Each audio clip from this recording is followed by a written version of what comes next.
Yeah! Entramos juntas. Ai, que Logo bom! depois, foi. Essa, Pontualidade britânica. né? Você está me Essa, ouvindo bem? tô te ouvindo super bem. Quero saber se o pessoal também tá ouvindo, mas se não tiver, eles avisam. É minha primeiríssima live. Ai, que honra! Viu? Estreia! Estreia de Lúcia Soares na live. Eu vou fazer o seguinte, eu vou desativar os comentários, pessoal, só para não ficar rodando no rosto da Lúcia.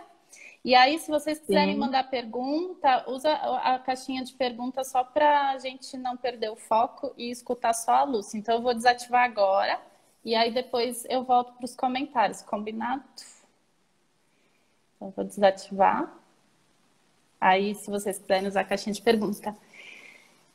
Bom, Lúcia, a palavra é sua. Eu queria que se você se apresentasse, Sim. falasse dos seus trabalhos, o que você está fazendo atualmente. Muitos alunos, ex-alunos seus escreveram falando que estavam animadíssimos em te Sim. ouvir. E agora a palavra é Ai, que sua. Eu bom. fico aqui só ouvindo. Olha, você tinha me falado, inclusive falar do museu também. Então, eu vou começar já falando dele. Bom, eu sou uma estudiosa da confeitaria, né? Das antigas, daquelas que passaram pelo ciclo das culinaristas também. Então, é um processo, né? Uma estrada longa.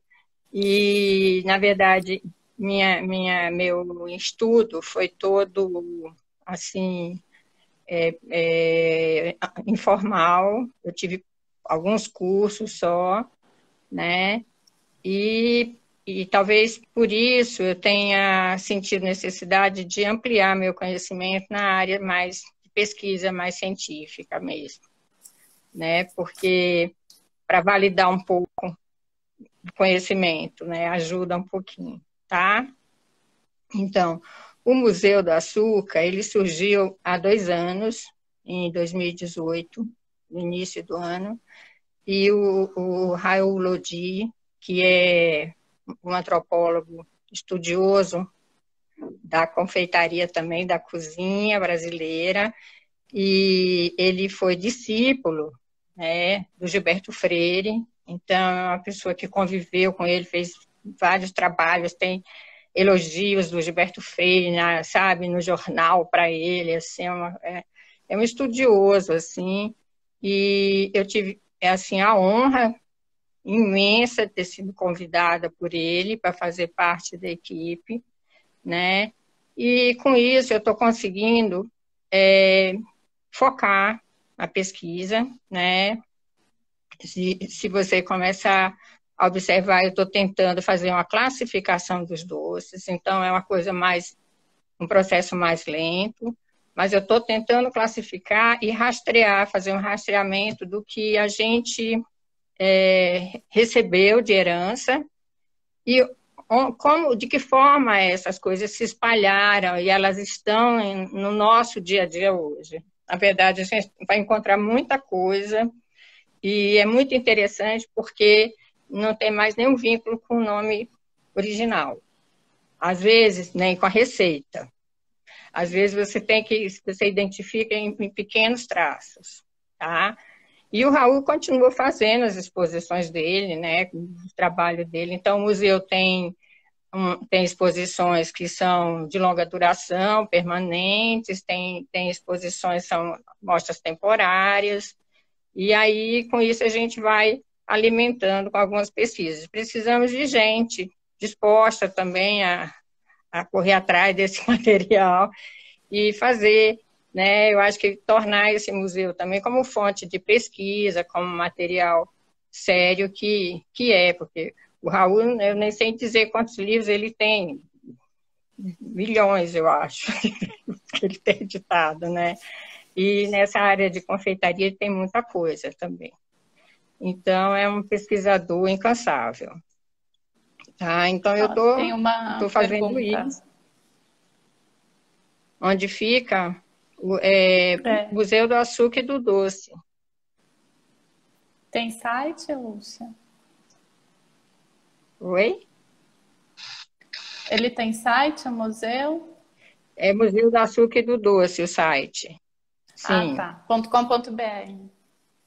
sim, tá? Então é isso. Fora isso, eu estou trabalhando, fazendo desenvolvimento de produto, que é uma coisa que eu gosto de fazer, sempre com foco na confeitaria brasileira, né? Estou desenvolvendo para uma empresa um trabalho bem legal também, bem interessante. E além disso, não estamos dando aula, né? Nesse momento, mas eu continuo na pós da Embi Morumbi, dando aula também. E estou numa escola nova chamada Le Chef também, que abriu e que foi, assim, muito legal também. A gente já começou o curso, mas teve de parar com o coronavírus, tá?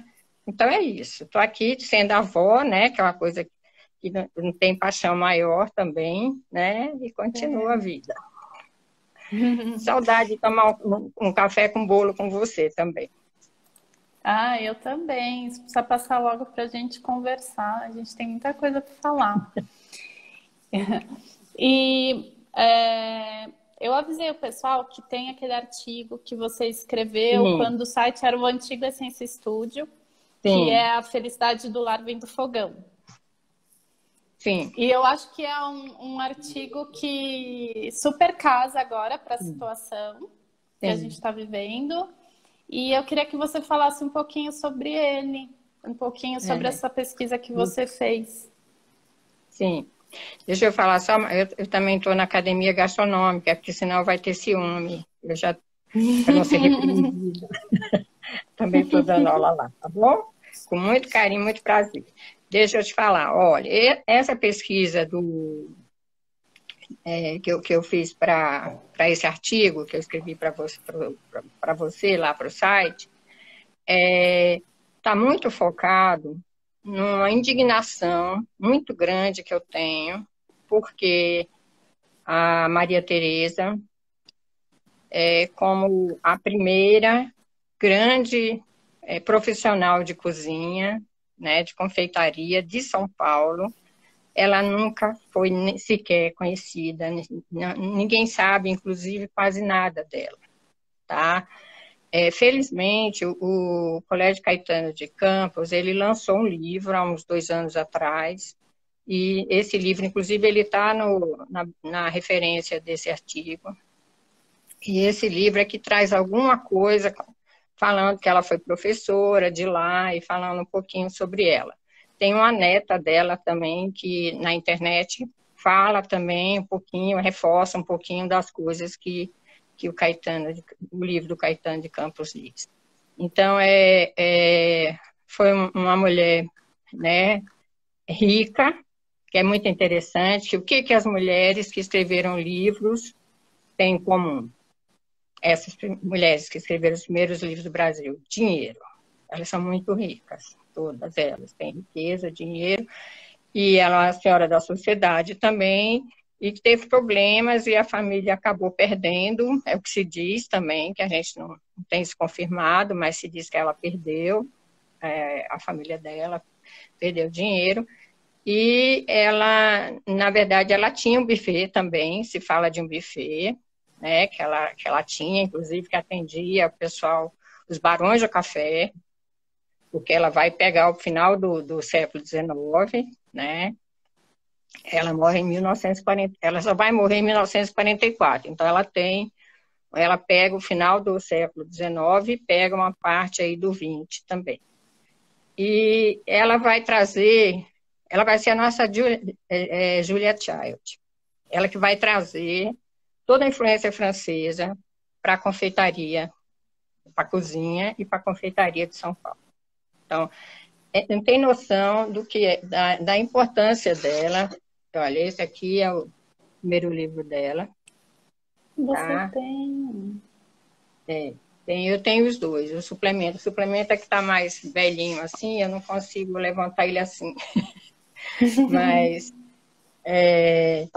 então, nesses livros, nos livros que ela editou, primeiro ela vai falar vai trazer muita coisa da confeitaria francesa mesmo, influência portuguesa também muito grande, e vai ter também, você percebe assim, uma valorização ainda muito forte da cultura caipira, dos elementos culturais de São Paulo, da região. Tá? Então, isso está muito presente também.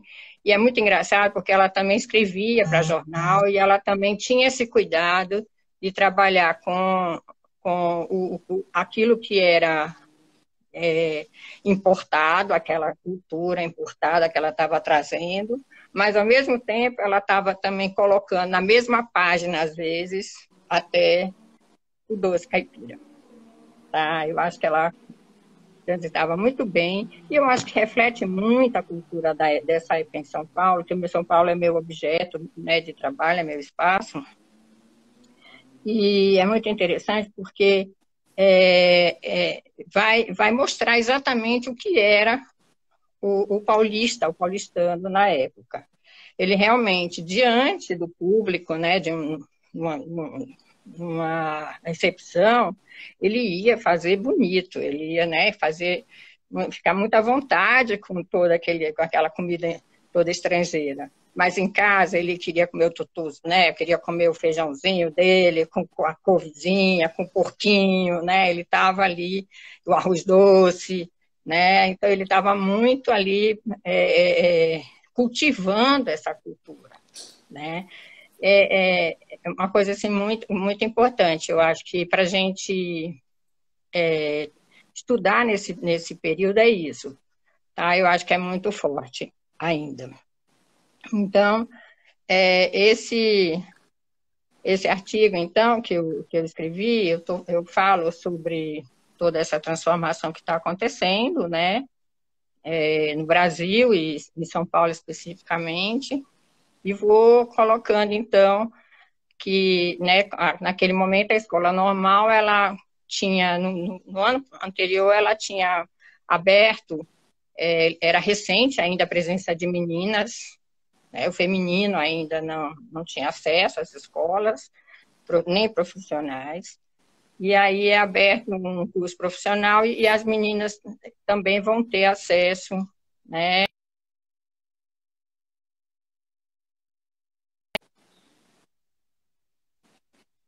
essas coisas de trabalhos manuais, essas coisas, né, mais assim artísticas, de trabalhos domésticos, e aí vai incluir também a arte culinária, que é onde a Maria Tereza entra, que foi convidada para ser professora. Naquela época, as professoras que assumiram esses cargos eram todas damas da sociedade. Não existia formação, né? Então, eram as damas da sociedade que tinham, né, um requinte, um conhecimento, que eram convidadas, então, a passar esse conhecimento, né? E foi isso que aconteceu, e aí você viu que foi um sucesso, que a mídia vai estar presente, né? O presidente da província, e vai estar todo mundo lá, e aí, lá pelas tantas, o professor de filosofia, né, o Manuel, ele vai fazer, então, um discurso, né, falando do que, querendo mostrar o que significava, naquele momento, a arte culinária, né, acho que até para o mundo, que ele fala de Schopenhauer também, naquele momento. E aí ele diz que a felicidade, cita a Júlia Lopes de Almeida, e diz que a felicidade do lar, né, está na cozinha. Né, tá no fogão, mas, na verdade, eu não encontrei essa referência dela nos livros dela, pelo menos os que eu tenho acesso. Ele fala mais que a felicidade lá pode, né, pode estar na cozinha, e não especificamente no fogão. Eu acho que ele floreou um pouco. O mais interessante, que eu acho que vai chamar a atenção nesse momento também, é que a Light tinha acabado de se tornar, né, a acionista do São Paulo Gas Company. Isso significava que os lampiões de gás estavam, né, sendo substituídos por luz elétrica e que estava sobrando gás. e que vinha, então, com certeza, a campanha dos fogões a gás mais fortes para São Paulo, tá? E eu acho que essa referência ao fogão é muito duvidosa em relação ao contexto, porque eu acho que significa já uma pressãozinha, aquela pressãozinha já para que o fogão comece a ser, porque ele realmente tornou-se símbolo da modernidade, da higiene, né, da sociedade nessa época, tá? Então, eu acho que tem muito a ver com isso. E aí o resto do texto, que eu falo mais um pouco sobre, eu tenho até que olhar, porque tudo que eu já falei já está aqui, né? Uhum. Falo do livro, né? Deixei aqui na mão também, olhar. Falo do livro, essa questão toda da ideologia capitalista, né? Que estava conectada com essa história do fogão, a introdução do fogão, que o fogão foi simbolicamente, né, ele representou para nós assim a revolução tecnológica na cozinha, tá? Ele vai abrir o caminho e na sequência vem todos os outros, né? E a gente vai perceber isso de forma também muito forte, assim que não só pelo o número de combustíveis que eles experimentam, né, até chegar no gás, os modelos de fogão, né, as importações foram muitas, tanto americanas quanto da Europa, de modo geral, alemães e tal, e especificamente aqui no Brasil, como a gente não tinha como fabricar ferro, a gente tinha problema, né, com a indústria de ferro, a gente não tinha como fazer isso, acabou atrasando muito todo o processo de industrialização do Brasil em relação a esses equipamentos. Então, a gente só conseguiu fazer isso na década de 40. Só com a indústria de, como é que chama? Tem a indústria de Volta Redonda, seria, né? Siderúrgica. A siderúrgica. É isso. Certo? Deu para entender? Eu super entendi, porque eu li e reli esse artigo, que você também fala aqui, ó, os doces do livro, que tem as receitas regionais misturadas com as receitas francesas. Sim. Tem uma pergunta aqui, ó, se ela foi a primeira referência de confeitaria no Brasil. Não foi. A primeira referência de confeitaria do Brasil foi a Dona Constância Oliva, né? Foi o livro da Dona Constância Oliva, que vai escrever, em 1850, A Doceira Brasileira, o novo guia manual para se fazer em todas as espécies de doce. Esse livro era também de uma senhora da alta classe também, né? Ela se chamava, na verdade, Ana Maria das Virgens Pereira Rabelo e Gavinho, pelo nome dá para ver que é uma família, né, uma família abastada. E esse livro é de 1850. Então, nossos livros de confeitaria, eles começam bem cedo. Eu tinha uma versão do livro do Gilberto Freire, do Açúcar, que trazia esse livro acoplado. Mas eu não sei que fim levou. Com a história de mudança, eu não sei que fim levou esse livro. E, Lúcia, você acha que a gente pode afirmar, então, que a confeitaria no Brasil, ela nasceu da casa e foi para a rua? Poderíamos dizer que sim. É muito interessante porque a casa representou mesmo, no Brasil, principalmente, colonial, um grande celeiro desses doces, né? Apesar de que a gente teve os conventos chegaram aqui por volta do século XVII, né? XVIII, o convento da Ajuda, do Rio, o convento também lá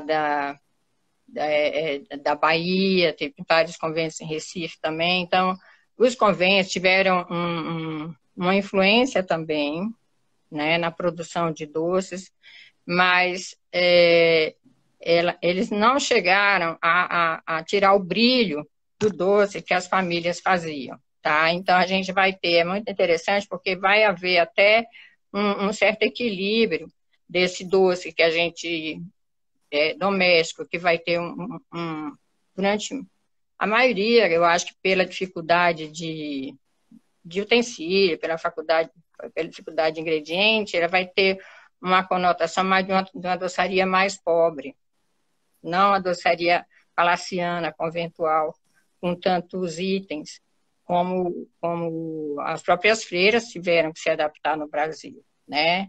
Inclusive, se diz que a cocada tem a ver com convento também. É doce que surgiu no convento também, que elas que misturaram a gema ao doce de coco. Puxa vida, essa mulher é uma enciclopédia. Não.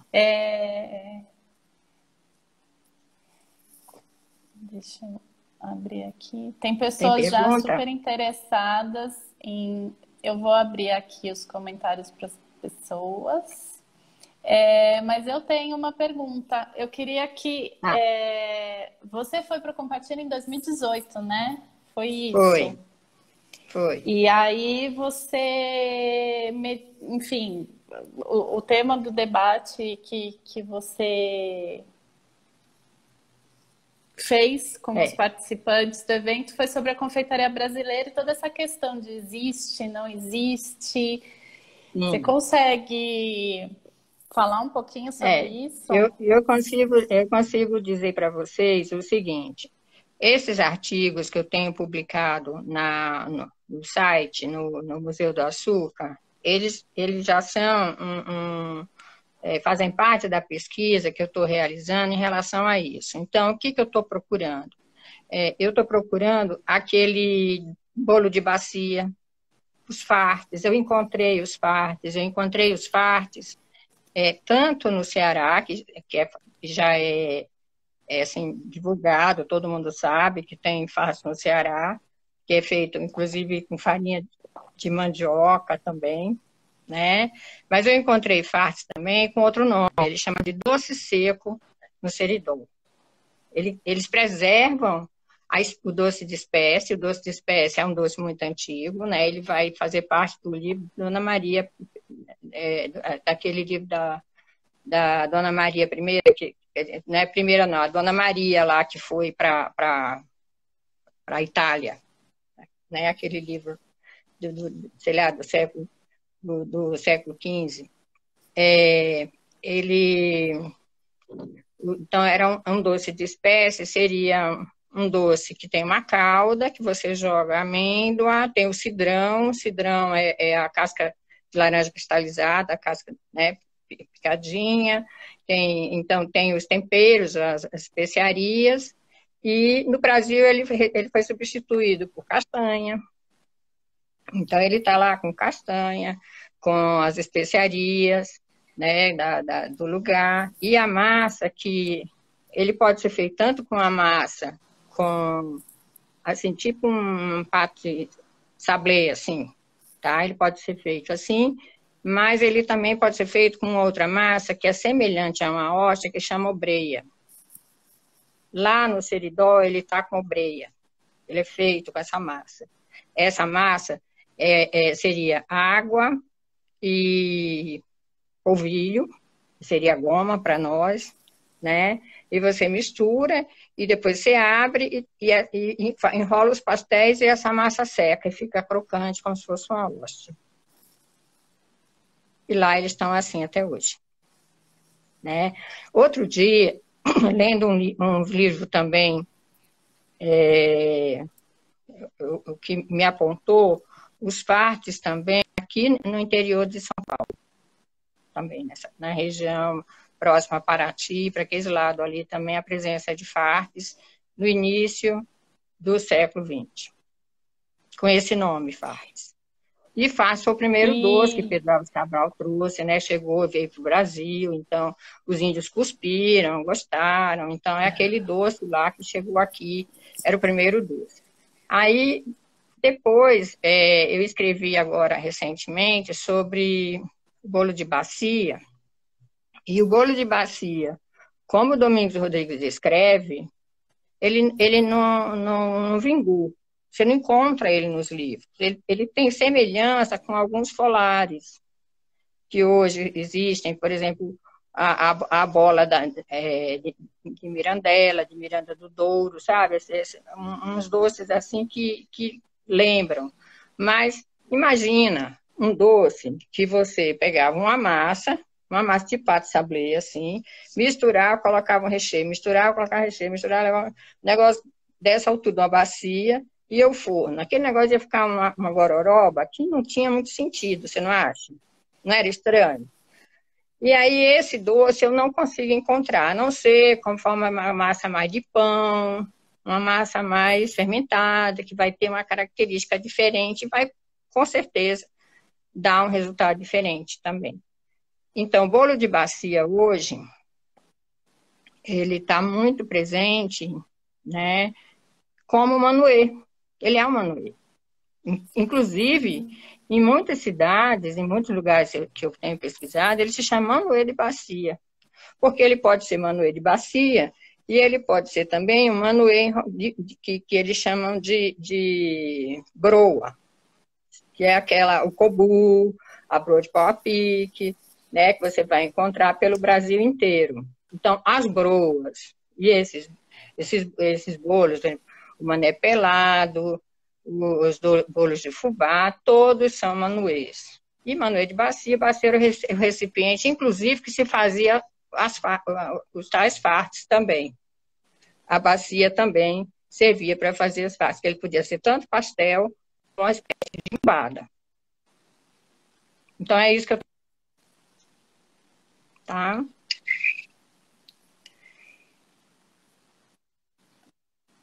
maravilha. E Tem aqui aí, bastante. Pode falar.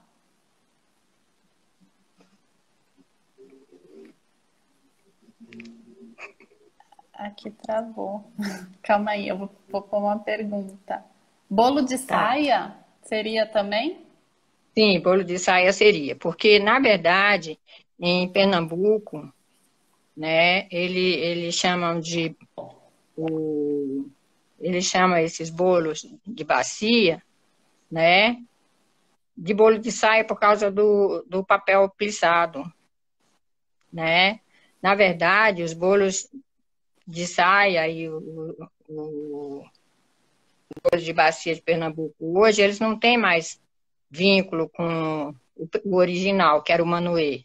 Eles agora têm são uma espécie de muffins, assim, que a gente vai chamar de queque, né? Porque eu prefiro chamar de queque, porque foi para nós recebemos a palavra queque do português para designar esses bolos. Entendeu? Eu vou fazer uma pergunta que ela pode ser um pouco polêmica, mas, Tá, enfim. arrisca Você, aí, vamos lá. Você acredita num resgate de uma suposta confeitaria brasileira? Ou você acha que ela ainda está viva, ela existe e só falta um pouco do conhecimento da parte até dos profissionais em trazer ela para mais perto? Eu acredito que ela está viva, pulsa. Você viu pelas viagens que você fez, né? Pelas festival de quitanda que você foi. Quer dizer, você vai identificar esses doces muito presentes no interior. Eu acho que toda essa cultura estrangeira, né? Aquela que é capaz de dar status, né? Que representem uma série de representação simbólica nesse sentido, ela vai ocupar principalmente os grandes centros, né? Enquanto essa outra cozinha ela foi empurrada para o interior, periferia, ela está menos presente. Eu acho que, eu não acredito, eu nem chamaria de resgate. Eu preferia chamar de informação mesmo. Eu acho que a gente precisa ter mais informação, mais conhecimento sobre isso, né, para poder trazer. Quer dizer, um livro desse aqui, por exemplo, deixa eu mostrar esse, olha, que é um clássico também, da Rosa Maria. É um livro de Ai, que demais. 1930. Esse é de 1930. E ela faz uma separação incrível dos doces rústicos do resto. Entendeu? Então, ela convive assim harmoniosamente, porque era assim que convivia a sociedade, né, mesmo a mais, né, bem-sucedida e tal na época. Então, todos eles conviviam harmoniosamente, tá? E aqui você encontra uma série de coisas hoje que eles estão ainda presentes aqui na nossa cultura, mas que a gente não identifica, que a gente não conhece. A gente precisa debruçar um pouquinho nesses livros e ler essas receitas que a gente vai identificar. Uma coisa que eu falo nesse artigo também, eu falo do Sylvia's Cake, não é? Uhum. Então, o Sylvia's Cake é um bolo que é misterioso demais, esse bolo, porque a gente não consegue encontrar esse bolo na Inglaterra, não sei, essa receita eu não achei em lugar nenhum. Mas ele é aquele bolo que você identifica ele em um monte de lugar aqui hoje. Por exemplo, aquele bolo molhadinho que tem uma caldinha de laranja em cima. Esse é o Sylvia's Cake, entendeu? Na receita original, ele tinha, que é muito comum no Vale do Paraíba, para você ter uma ideia. Imagina, o Vale do Paraíba, uma receita com o nome de Sylvia's Cake. Você acha absurdo isso, estranho, né? Mas é porque lá tinha as grandes fazendas de café e a corte estava muito presente nessas festas. Então, esse acabou deixando, né, essa troca aí esse doce ficou na cultura e está lá até hoje. Eu fiz, agora para Páscoa, eu fiz ele, a receita original, com amêndoas, como ele tem. Você tem que moer amêndoas, sabe? Mas é uma textura incrível e em cima aquela caldinha bem suave de laranja, sabe? Fica muito delicado. É esse bolo. E se encontra muito, né, em muitas situações hoje, em muitas ocasiões. Não, e o nome Silvia é daqui, né? Ou É, português, enfim. é. Temos várias perguntas. Vamos lá. Deixa eu ver. Aqui tem essa.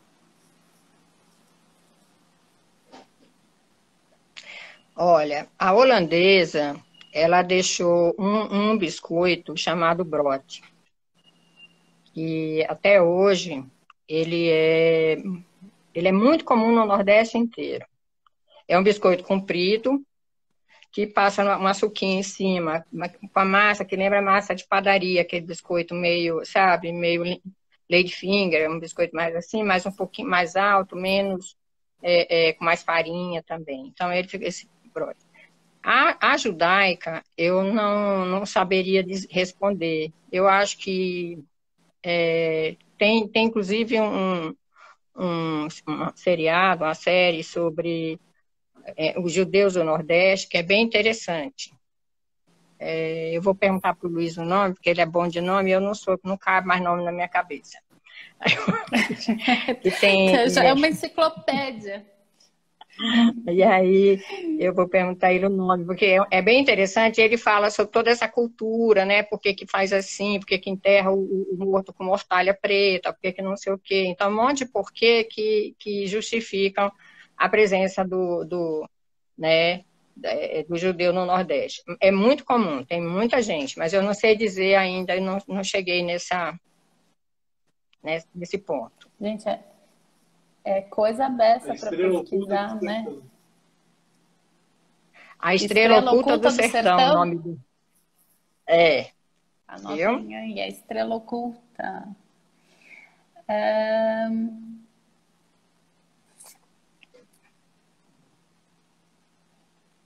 Calma aí. O Bernardo, ele mandou, mas eu não tô conseguindo entender muito a pergunta dele. Aqui, Tá. essa daqui é boa. Na opinião de vocês, qual a importância do processo científico para a evolução da confeitaria? Você acha que a Olha, gente precisa de uma evolução, Lúcia, também complementando a pergunta dela?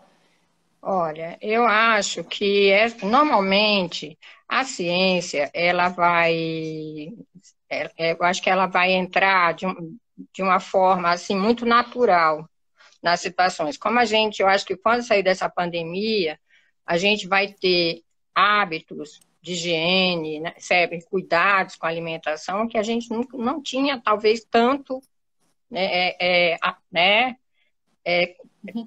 assim, não se preocupava tanto assim com isso, como a gente, eu acho que vai se preocupar com essa. Eu acho que ela entra de acordo com a necessidade. Eu acho que a necessidade é que vai trazer esse processo, né, para dentro. Agora, a ciência sabe, de coisas assim mais mirabolante, eu acho que não. Eu acho que com toda essa crise que a gente está vivendo, eu acho que a gente vai tende ao recolhimento. Eu acho que a gente vai é muito provável que a gente, né, se encolha, sabe, a posição mais fetal e que a gente volte para a origem, para a terra. Até pela questão do custo, os ingredientes mais próximos, está tudo mais perto. Então, você vai reproduzir uma cultura, um doce que é da sua cultura, daquilo que você tem ao seu redor ali, que bem mais fácil, né? Claro que vai ter sempre um ajuste, menos açúcar, né? Você vai elaborar de uma forma mais de acordo com o período que a gente está. Eu acho que isso sim é possível. Você sabe que esses dias um chefe, eu acho que foi o Léo Paixão, ele fez uma postagem no Instagram dele falando que esse isolamento social fez com que ele observasse que as pessoas estão cozinhando coisas mais que aproximam elas mais da terra delas. Comida de alma, né? Aquela comida mais. Isso. Exatamente. Que é o comfort food seria, né? Uma coisa mais nessa linha. Sim, é a cultural, é ali que você se identifica. Eu acho que, sabe, você vai trazer para dentro de você, né, para o seu corpo que está aqui no momento ansioso, com tantas dúvidas, tanto medo. Eu acho que você vai ter uma coisa que te dá uma referência, né, te conecta com sua terra. Eu acho que tem todo né, essa explicação. Eu acho que é possível. E é por isso que esses dias eu coloquei no meu Instagram quantas lives de cookie americano foram feitas. Só tem cookie. Gente, alguém, pelo amor de Deus, faz um biscoitinho de sequilho, faz sei lá, um alfenim. Só tem cookie. E a gente vê isso muito na cozinha quente, mas no doce não, né? A gente fica reproduzindo sempre a mesma coisa, a mesma coisa, a mesma coisa. A Adriana do Dona Doceira, ela está produzindo agora aquela raiz, vai ficar aquela raiz, como é que chama? Como é que chama aquela raiz lá que a gente nunca mais teve no Brasil? Ela está plantando araruta. Outro dia eu fui na feira de orgânicos, eu vi a araruta, a raiz, e aí eu falei para a feirante, pelo amor de Deus, é a farinha. Ela falou, eu tô tentando convencer a pessoa que produz araruta a fazer a farinha, mas ela não quer, porque não vende. Eu consegui comprar araruta em Ubatuba, no interior. Eu procuro comprar fubá de moinho de pedra, essas coisas no interior.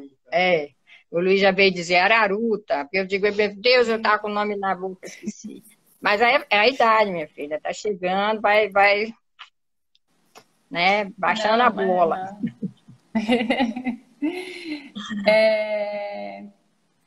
Aqui tem a Mari, ela quer saber como participar e contribuir com o Museu do Açúcar. Eu acho que depois dessa live vai chover gente falando com você, sim, porque o Bernardo também quer... O Raul tinha me dito que participaria também.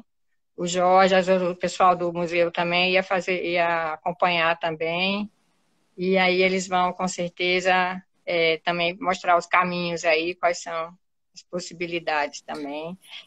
O museu está super aberto, né, gente? Eu acho que é uma coisa nossa, né? Eu acho que é do Brasil para, né, do doce, das pessoas que amam a comida. Eu acho que essa coisa da cultura que tem, eu acho que tem que ter essa vertente aí forte, né? Tem aqui o Bernardo também mandou uma pergunta. Hum. Ele colocou assim, ó, tem uma enciclopédia de publicação na década de 70 por uma autora que se autodenomina Tia Teresa. É a mesma Maria Teresa? Será? Você Eu sabe? acredito que não, que não. Tem várias Teresa, tem a Maria Teresa Senise, que ela depois vai virar Maria Teresa Weiss no Rio, né, tem essa Maria Teresa também, essa daí eu não conheço, não ouvi falar. Mas na década de 70 já estava havendo um boom, já começando né, a explodirem publicações já em diversos setores, né, da gastronomia, diversas áreas. Então, não deve ser ela, porque ela só tem essas duas publicações. E a história das culinaristas está registrada em algum livro? Ou são só esses que você mencionou? Não, não está. Existia um grupo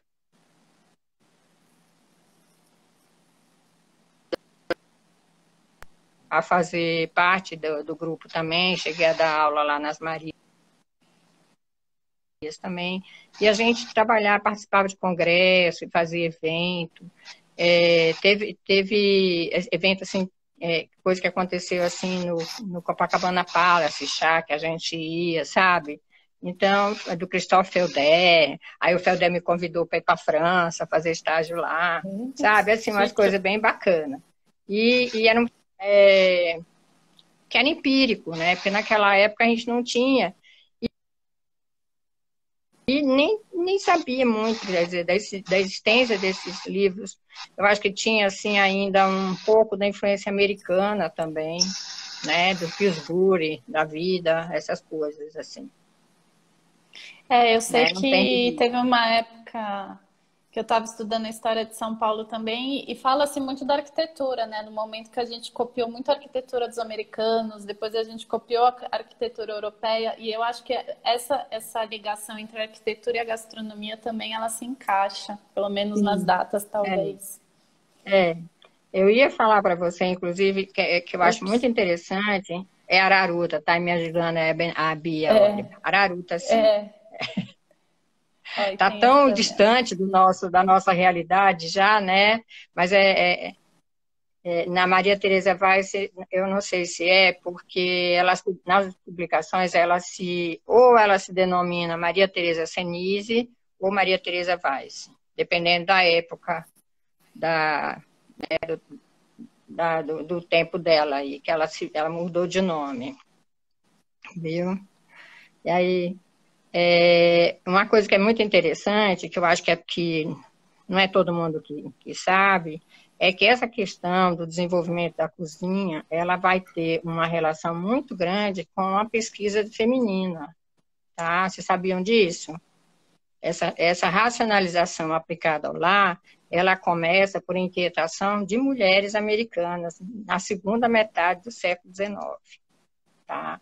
Essa primeira, né, ela se chamou Catherine Esther Becker, né, e ela foi uma professora, e ela não se conformava, naquela época também, abolição de escravo, tal, aquelas coisas dos direitos também, né, dos direitos das instituições democráticas, que não sobrava nada para a mulher também, então ela estava descontente com isso, e resolveu, então, ela procurou organizar a cozinha repensar a cozinha de uma forma que reduzisse os passos, o trabalho, né? Então, a distribuição toda, o tamanho. Então, ela foi buscar essas coisas, né? Ela ficava medindo, pesquisando e estudando, e publicou alguns livros em relação a esses trabalhos também. Então, ela começa e depois ela morre ainda no século XIX, porque ela nasceu em 1800, é uma senhora bem, né, bem para frente, bem à frente do tempo dela.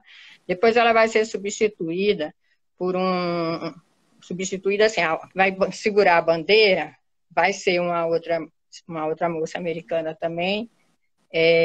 A Catherine era de Nova York, e essa próxima, que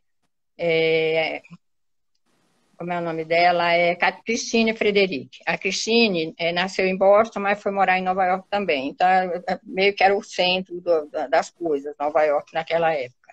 E ela vai, e a Christine, ela se preocupa tanto com o espaço, com toda a distribuição do espaço, da energia que é gasta pela mulher todo dia, com tantas tarefas domésticas, mas também ela se preocupa em procurar criar também instrumentos que reduzam o trabalho na casa, que seriam os primeiros.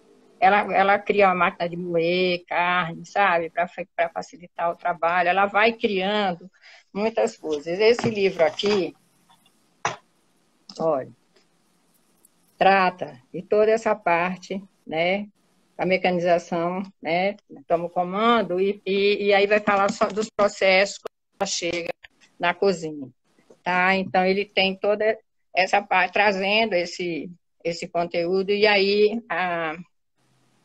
a Cristina, ela vai ter um laboratório, ela vai criar uma cozinha-laboratório para fazer experiência, e ela vai fazer experiência não só dos equipamentos que ela vai criar, que ela criou vários, como dos alimentos também. Ela chegou a criar 1.800 produtos. E ela escrevia para revistas, assim, essas revistas famosas também da primeira metade do século XX, todas elas. Tá? E aí depois ela vai conseguir uma simpatizadora na França e vai dar continuidade ao trabalho dela, na França também. E aí essa é mais ousada ainda, ela se chamou Paulette Bernays, e era mais ousada ainda porque ela ela chegou a construir instrumento mesmo, né, de utensílio de cozinha, equipamento que realmente facilitassem tudo. O que é interessante é que poucos anos depois, a gente está falando aqui de 1900 primeira década, segunda década de 20, dos anos, né, do 1900, e a gente vai ver que em 23 já aparece uma casa com todas as bancadas, do jeito que elas pensaram, né? Limpas e com os armários para colocar as coisas, né, como elas queriam.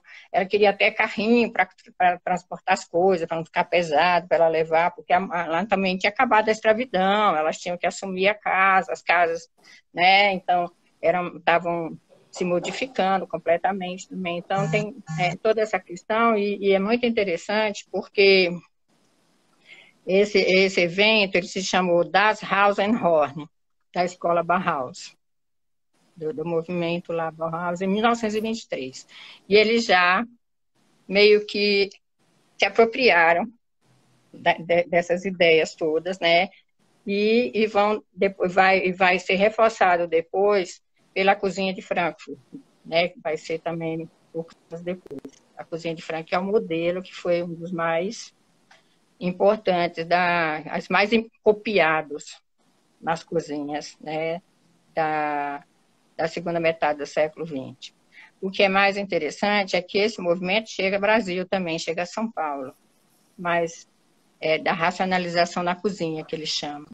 Mas a grande diferença, ele vai chegar aqui em 1931, vai ser fundado um instituto que se chama IDORT, e quer dizer Instituto de Organização Racional do Trabalho. Sabe qual é o objetivo desse instituto? Conter os ânimos dos operários. Tentar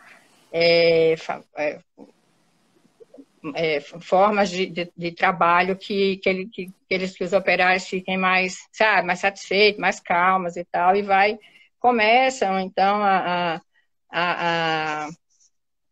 alguns arquitetos daqui de São Paulo, eles começam a fazer parte desse grupo também. E eles vão criar uma revista científica. E aí esses caras estavam antenados com aqueles arquitetos, né, lá da Alemanha, né, da Suíça, porque esse movimento estourou em vários lugares, eu só falei de pouquinha coisa.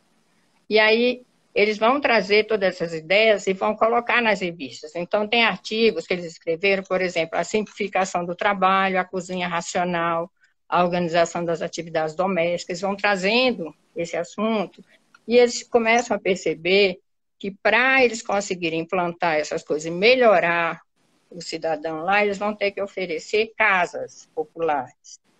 Então, eles começam e conseguem que Getúlio se envolva nessas políticas de habitação popular, e aí esses institutos começam a fazer as casas, e eles começam, então, a fazer, porque o foco dessas casas que a gente falou da Alemanha eram para as casas compactas, urbanas, que estavam, né, acontecendo, aí chegando aí depois da Primeira Guerra Mundial, tá?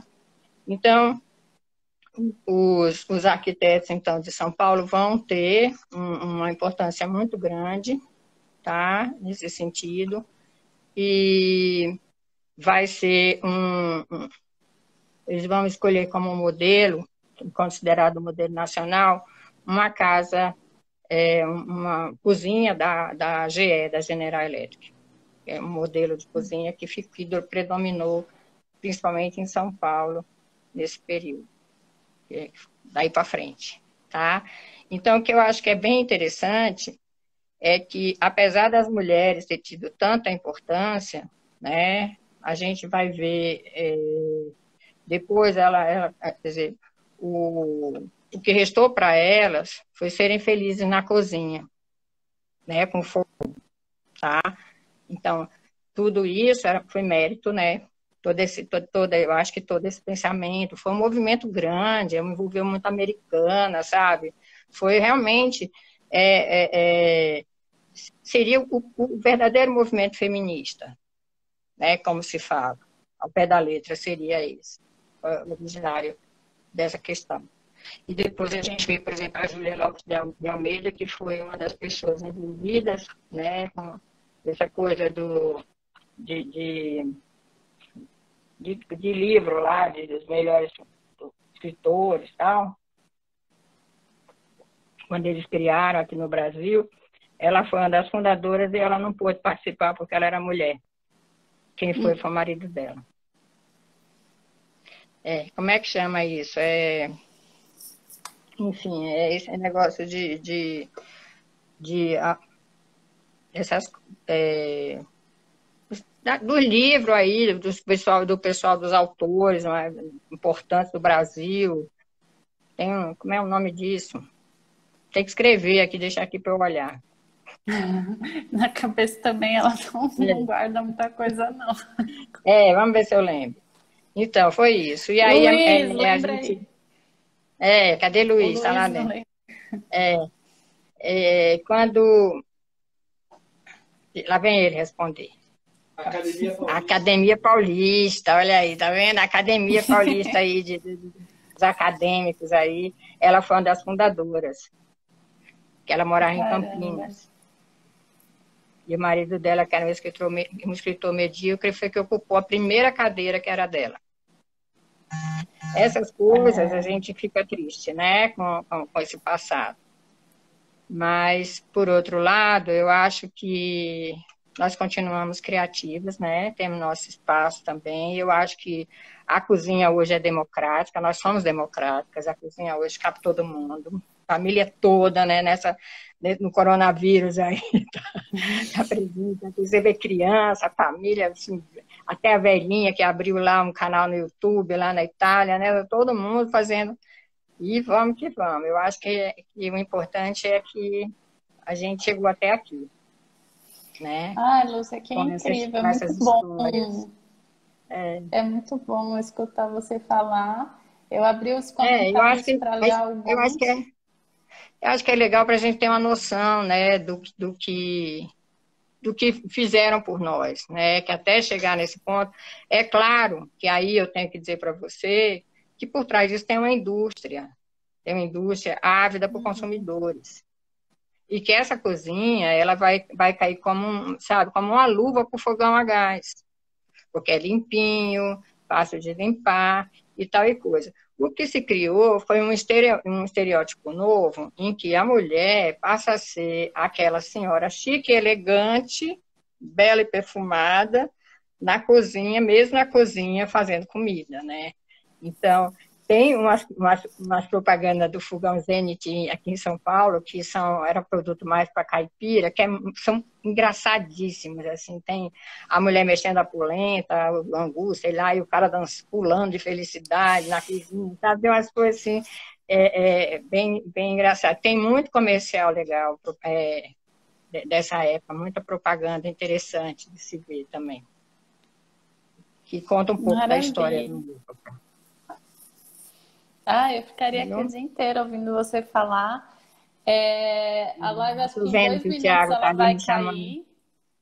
Sim, tá certo. A gente tem Mandou um beijo pro Tiago, que ele tá ali com um carinho de sempre dele, maravilhoso.